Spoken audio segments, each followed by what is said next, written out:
సూర్యప్రకాష్ నేను ఈరోజు అనగా గార్డెన్స్కి వచ్చి కంప్యూటర్ నేర్చుకోవడానికి సమ్మర్ హాలిడేస్ వల్ల కంప్యూటర్ నేర్చుకోవడానికి వచ్చాను. నేను ఇప్పుడు ఎంఎస్ ఎక్సెల్లో ఒక ప్రాజెక్ట్ అనేది చేశాను, అది మీకు చూపిస్తాను చూడండి. మా friends names and subjects groups అదే subjects total maximum minimum average వేసాను.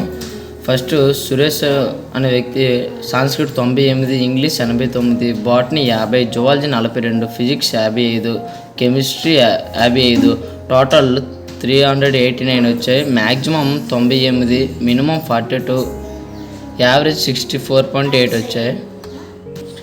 ఇలా మా ఫ్రెండ్స్ అందరివి names and marks total average maximum వేసాను. ఇలా ఆటో సమ్ దగ్గరికి వెళ్ళి డౌన్ యారో క్లిక్ చేసి ఇలా నేను మోర్ ఫంక్షన్స్లో చూసి యావరేజ్ మినిమం మ్యాక్సిమం చేశాను. నాకు ఈ అవకాశం ఇచ్చిన వాళ్ళందరికీ థ్యాంక్ యూ.